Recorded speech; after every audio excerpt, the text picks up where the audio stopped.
બાંગ્લાદેશમાં હિન્દુઓ પર થતા અત્યાચારો વિરુદ્ધ નડિયાદમાં આવેદનપત્ર આપવામાં આવ્યું. ભૂપેન્દ્ર પટેલ અધ્યક્ષ સમસ્ત હિન્દુ જનજાગરણ સમિતિ નડિયાદ સમસ્ત બાંગ્લાદેશમાં હિન્દુઓ પર થતા અત્યાચારો વિશે ગંભીર ચિંતા વ્યક્ત કરવા માટે નડિયાદ કલેક્ટર કચેરી ખાતે આવેદનપત્ર આપ્યું.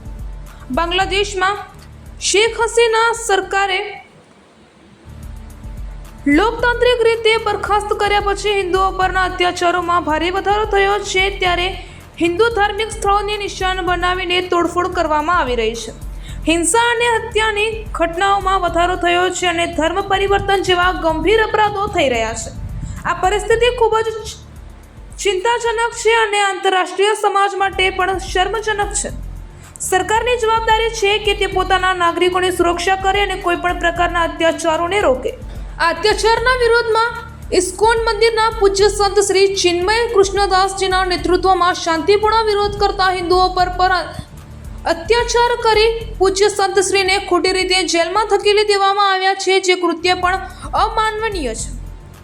અમે આપ સાહેબ શ્રી પાસે નીચેની માંગણીઓ કરીએ છીએ કે પૂજ્ય સંત શ્રી ચિન્મય કૃષ્ણદાસજીને તાત્કાલિક મુક્ત કરવા પ્રયાસ કરવામાં આવે. બાંગ્લાદેશમાં હિન્દુઓ પર થતા અત્યાચારોને તાત્કાલિક બંધ કરાવવા, પીડિતોને ન્યાય અપાવવા અને ગુનેગારો સામે કડક કાર્યવાહી કરવા, હિન્દુ ધાર્મિક સ્થળોની સુરક્ષા વધારવા, અત્યાચારોને રોકવા માટે કાયદો અને વ્યવસ્થાની સ્થિતિમાં સુધાર કરવા, સમગ્ર નડિયાદ તથા ખેડા જિલ્લાના હિન્દુ સમાજ, નડિયાદના સરકારી વકીલો, ખેડા જિલ્લા ભાજપ અધ્યક્ષ અજય બ્રહ્મભટ્ટ, હિન્દુ સેનાના અધ્યક્ષ રાજન ત્રિપાઠી વગેરે ઉપસ્થિત રહી આવેદનપત્ર આપવામાં આવ્યું. સાથે લઈને બાંગ્લાદેશમાં જે ઘટનાઓ ઘટી છે, એટલે કે શેખ હસીના સરકાર જ્યારે બરખાસ્ત કરવામાં આવી ત્યારબાદ હિન્દુઓ પર જે અઘટિત ઘટનાઓ, જેમાં લૂંટફાટ, આગચંપી, હુમલાઓ, તોડફોડ, મંદિરોની તોડફોડ, એ જ રીતે ધર્મ પરિવર્તનની પણ કેટલીક સમસ્યાઓ એમણે ઊભી કરી છે. ત્યાંના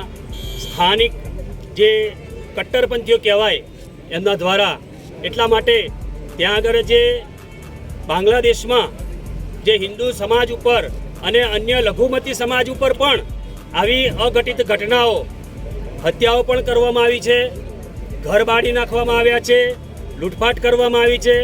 ત્યાં હિન્દુ સમાજનો એક સિંગલ વ્યક્તિ પણ ત્યાં પોતાની રીતે ઘરની બહાર નીકળી શકતો નથી, એવી પરિસ્થિતિ છે. સાથે સાથે ત્યાં જે મંદિરના સંત મહંતો જે છે એ પોતાના ભગવા વસ્ત્ર ધારણ કરીને પણ બહાર નહીં નીકળી શકતો, એટલી ત્યાં ખરાબમાં ખરાબ પરિસ્થિતિ છે. અને ત્યાંની જે વર્તમાન જે સરકાર જે છે એ સરકાર પણ મૂક પ્રેક્ષક બનીને એ આ જોઈ રહી છે. અને જે હિન્દુ સમાજ ઉપર જે આ હુમલાઓ થઈ રહ્યા છે એના અનુસંધાને ત્યાંના આપણે ઇસ્કોન મંદિરના પરમ પૂજ્ય સંત શ્રી ચિન્મય કૃષ્ણદાસજીએ એક શાંતિ રેલી કાઢેલી અને એ શાંતિ રેલી દરમિયાન એમની ધરપકડ કરવામાં આવી અને ધરપકડ બાદ એમને જેલમાં મૂકવામાં આવેલા છે. ત્યાર પછી એમણે આજના જ સમાચાર જોઈ લઈએ તો કે એમણે એમની જામીન અરજી જે મૂકી છે, જામીન ઉપર મુક્ત થવા માટે એમની જામીન અરજી કોઈ વકીલ ત્યાંના લડવા તૈયાર નથી. અને એના માટે ત્યાંની કોર્ટે 2 જાન્યુઆરીની મુદત તારીખ નાખી દીધી. એટલે આટલો લાંબો સમય કાયદાકીય રીતે પોતે અંદર રહેવાનું જેલમાં થશે. એટલા માટે આજે 4/12/2024ના રોજ ગુજરાતના જિલ્લાના તમામ મુખ્ય કેન્દ્રો ઉપર આવા કાર્યક્રમો, એટલે કે ધરણા, બાઇક રેલી તેમજ કલેક્ટર સાહેબને આવેદનપત્ર આપવાના અને આપણી જે હિન્દુ સમાજની જે લાગણી છે એ સરકાર દ્વારા ત્યાં પહોંચે અને બાંગ્લાદેશમાં આપણો હિન્દુ સમાજ જે છે એની રક્ષા થાય, મંદિરો જે છે એ મંદિરોની રક્ષા થાય. સાથે સાથે આપણા હિન્દુ સમાજને ત્યાં જે ઘટનાઓ ઘટી જે છે એ ઘટનાઓમાં એમને ન્યાય મળે અને એક જે પહેલાં જે મુક્ત રીતે જીવન જીવતા હતા એ રીતે હિન્દુ સમાજ ડરનો માર્યો જે અત્યારે જીવી રહ્યો છે એ ના જીવે અને એમની રક્ષા થાય. એટલા માટે આજરોજ આ નડિયાદ જિલ્લાનું જે કેન્દ્ર જે છે ખેડા જિલ્લાનું, એમાં આજરોજ આ કાર્યક્રમ નક્કી થયેલો છે.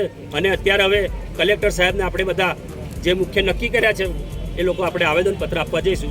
અસ્તુ ભારત માતા કી જય. માંગો નહીં સંતોષાય તો આગામી શું કાર્યક્રમ રાખવાનો? અત્યારે તો સરકાર પાસે એ છે જે અંદર અમે આવેદનપત્રમાં લખ્યા છે કે ભાઈ આટલી અત્યારે જે છે, પહેલું એક કે જે અત્યારે ધરપકડ થયેલી છે ચિન્મય દાસજીની અને અન્ય 2 સંતોની પણ હમણાં 4-5 દિવસ પહેલાં ધરપકડ થઈ છે, એ લોકોને મુક્ત કરે અને ત્યાં વાતાવરણ જે છે એ વાતાવરણ ત્યાં હિન્દુ સમાજને જીવવા લાયક બને એ જ અત્યારે આપણી અભ્યર્થના છે.